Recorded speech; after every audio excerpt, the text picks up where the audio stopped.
Hero ரொம்ப feel பண்ணார். கதாநாயகி பாவம் அவரும் பில்டப் பண்ணியிருக்காரு. ஆனால் பகவதி பாலா வந்து ஒரு கௌரவமான இயக்குனர்.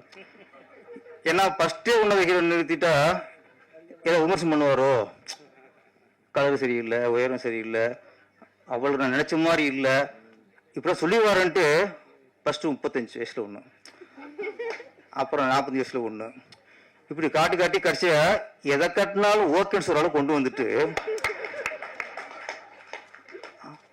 கடைசி காட்டியிருக்காரு. அவரும் ஒன்றும் சொல்ல முடியாது. ஏன்னா 30 40 இப்போ தானே 18 20 வயசுல காட்டுறாரு, ஓகேன்ட்டார். அதனால் அங்கேயே நம்ம இயக்குனர் கௌரவமான ஆளாக இருக்காரு. ஆமாம், இதெல்லாம் ஏமாட்டாப்லையா. ஆனால் உங்கள் கண்ணுக்கு அப்படி இருக்கலாம், எங்கள் கண்ணுக்கு ஹீரோனு கலையாக இருக்கு, ரொம்ப கலையாக இருக்கு. இந்த மாப்பிள்ளை பார்ப்பாங்க, நம்மளுக்கு 20 வயசில் பார்ப்பாங்க. பையன் போவான், மாப்பிள்ளை பார்க்க போவான்.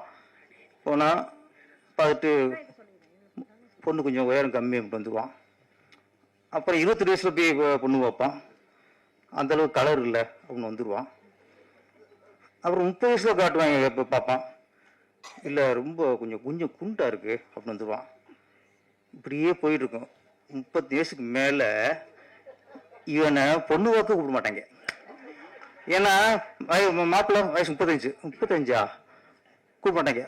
அதுக்கப்புறம் ஏதோ ஒரு பொண்ணை பார்க்கும்போது அப்போ என்ன மனநிலை வரும்னா, ஏதோ பொண்ணு கிடைச்சா போதும் அப்படி நிலம் வரும்போது 36 30 வயசு உட்காருவாரு, பொண்ணு வரும், வரும்போது ஓகே டாப்ல. அது மாதிரி 38 வயசுல பொண்ணு பார்த்த கதை தான் நம்ம தில் நட்ராஜ் கதை. இன்னும் அது கொஞ்சம் அந்த ரொம்ப பாதிப்புல இருக்காரு. இந்த படத்துக்கு வெற்றிக்கு அப்புறம் தான் ஓஹோ அப்படின்ட்டு அவருக்கு அது கூட பிரச்சனை இல்லை. கிளைமாக்ஸ்ல நம்மளை வந்து பொண்ணு காப்பாத்திருச்சு. உலகத்தை காப்பாத்துற பொண்ணுதாயா. நம்மள 10 மாசம் சுமந்து பெத்து உலகத்தை கொண்டு வந்ததே பொண்ணுதான். பொண்ணை விட ஒரு ஆணை நேசிக்க முடியாது. மனைவி விட அக்கறை வந்து வேற எந்த பொண்ணுக்கு இருக்காது. அக்கா தங்கச்சியுமே பாசம் வேற எங்கேயுமே இருக்காது. எல்லாத்துலயும் பெண்கள் தான். அதனால பெண்கள் காப்பாத்துனா அது இங்கே பாக்கியம் நினைங்க முதல்ல. அப்புறம் இந்த படம் மச்சினிச்சு வச்சுக்கலாமா? மச்சினிச்சுன்னா கட்டிக்க வேண்டியானே, அதனை வச்சுக்கிறியே. தமிழ்நாட்டு நிறைய பேருக்கு வச்சுக்கிறதுல தான் போதை. கட்டிக்கிறது ஒன்று, இப்போ வச்சுக்கிறது ஒன்று. அது மாதிரி யாரு கவிங்கிறது அதான் டைரக்டர் வேலை பண்ணுவாங்க. அதாவது ஹீரோயினி ஒரு ஹீரோ மச்சினிச்சு கூப்பிட்டு தப்பே இல்லை. வச்சுக்கணும் என்ன அர்த்தம்? கட்டிக்கிட்டு வச்சுக்குங்க. ஓகே. அப்புறம் இந்த படத்துல அப்புறம்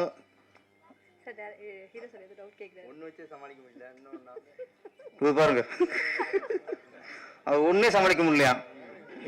அதெல்லாம் பழகி போகும்பா உங்களுக்கு. இங்கெல்லாம் 3 நாளா வச்சு சமாளிச்சுக்கிட்ட போய் கத்துக்குங்க. சிவசம்போ டைட்டில். நான் சுந்தர்சிக்கு வாழ்த்து நன்றி சொல்லணும். எனக்கு அண்ணன் சொன்னார், அதான் அங்கே பெருந்தன்மை. பெரிய இயக்குனர் ஏன் வெற்றி அடைஞ்சிருக்காங்கன்னா உனக்கு கொடுத்துட்டாருங்க. ஒரு டைட்டிலையே ஒரு கதையை யாராவது கேட்டு உடனே கொடுக்குறாங்கன்னா அவங்க உண்மையான திறமைசல் அர்த்தம். ஒரு டைட்டில் தான், இதை விட்டு எனக்கு ஒன்றுமே வழி இல்லை அப்படின்னா உனக்கு ஒன்றும் இல்லைன்னு அர்த்தம். எனக்கு இந்த கதை போச்சுன்னா சில கதையெல்லாம் நம்ம நினைக்கிற ஒன்று வரும். ஐயோ என் கதை போச்சுன்னு உட்காந்தீங்க, வாழ்க்கை முடங்கி போயிடும். ஒன்று போனானையா நான் திங்க் பண்ண முடியும் அப்படின்னா வரும். உண்மையான கற்பனையாளன், உண்மையான திறமைசாலி ஒரு கதையிலையும் ஒரு டைட்டிலும் முடங்க மாட்டான். ஆனால் சுந்தர்சிக்கு வந்து இதுல இருந்து நம்ம நன்றியை சொல்லிக்கணும். இந்த சிவசம்போ அப்படிங்கிறது திருவண்ணாமலை என்னோட படம் வந்து தெலுங்குல ரீமேக் ஆச்சு, டப்பிங் ஆச்சு. டப்புனும் போது தெலுங்குல அந்த படத்துக்கு பேரு சிவசம்போ, நல்ல ஹிட்டு. ஆமாம். இப்போ நான் கூட ஃபர்ஸ்ட் போன் தான் சொன்னாங்க, சிவசம்போ படத்துக்கு ஆடியோ வந்துருங்க சார்ன்ட்டு. நான் என்ன ஏதுன்னு விசாரிக்கல. பகவதி பாலா டைரக்டர் சிவசம்போ, நான் கூட ஆன்மீகம் கலந்துருக்கும் போல இருக்கு அப்படின்னு ஓகேன்ட்டேன். இங்கே வெறும் பெண்டிங்கமாக இருக்கு. அதுவும் பார்த்தா அந்த மச்சினிச்சி பாட்டில் அது கேமராமேனோட டேஸ்டா டேரக்டர் டேஸ்டான்னு தெரியல. ஹீரோனுக்கு ஃபேஸை க்ளோஸில் கட்டின விட தொப்பில் கட்டினது அதிகம். திரும்ப சாங் கூட போட்டு பாருங்க, அங்கங்கே தான் ஹீரோயின் முகம் தெரியுது. அப்புறம் ஃபுல்லாக இதில் வேற பச்சை வந்தி வேற, தொப்புள்ள பம்பரை விட்டுருக்காங்க, ஆம்லெட் போட்டிருக்காங்க.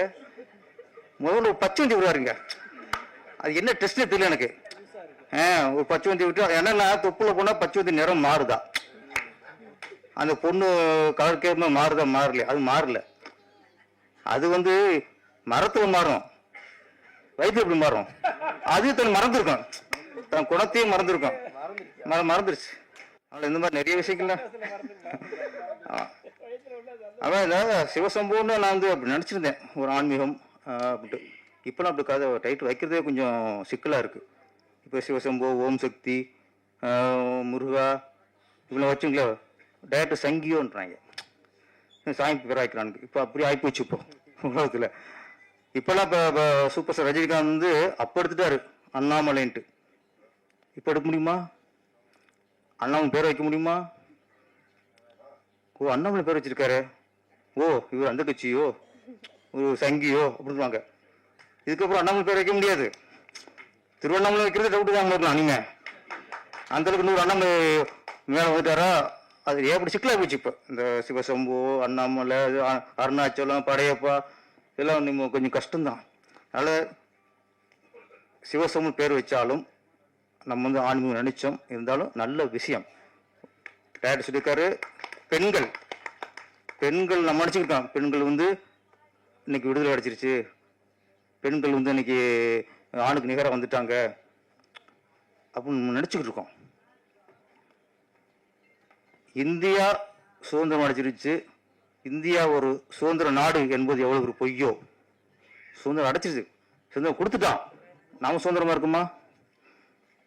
அதே மாதிரி பெண்கள் விடுதலை அப்படிதான், பெண்கள் விடுதலை நம்ம சொல்லிக்க வேண்டியதான், அவங்களுக்கு விடுதலை இல்லை. அன்னைக்கு காந்தியடிகள் சொன்னாரு, சுதந்திரம் அடைஞ்சதுக்கப்புறம் காந்தியடிகள் என்ன சொன்னாரு,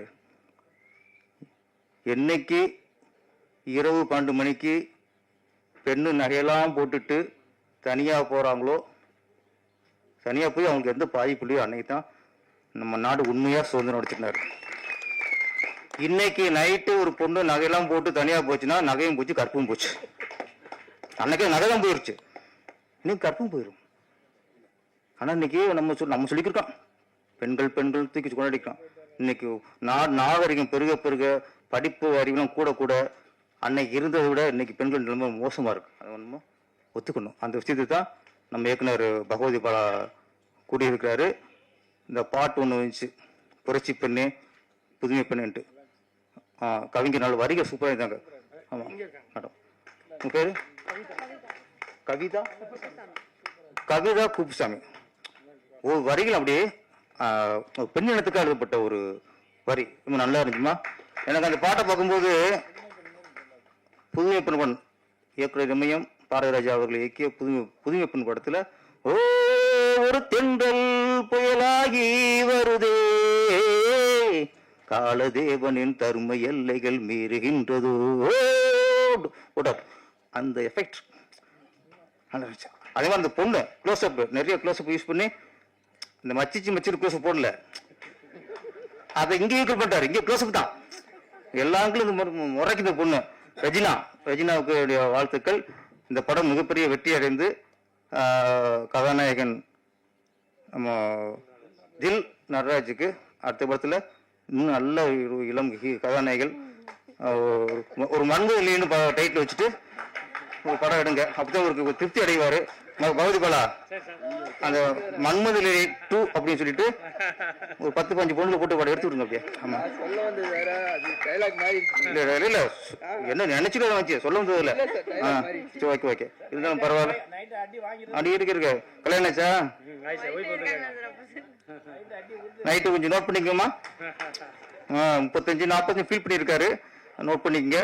இந்த படம் மிகப்பெரிய வெற்றி அடைய வேண்டும்.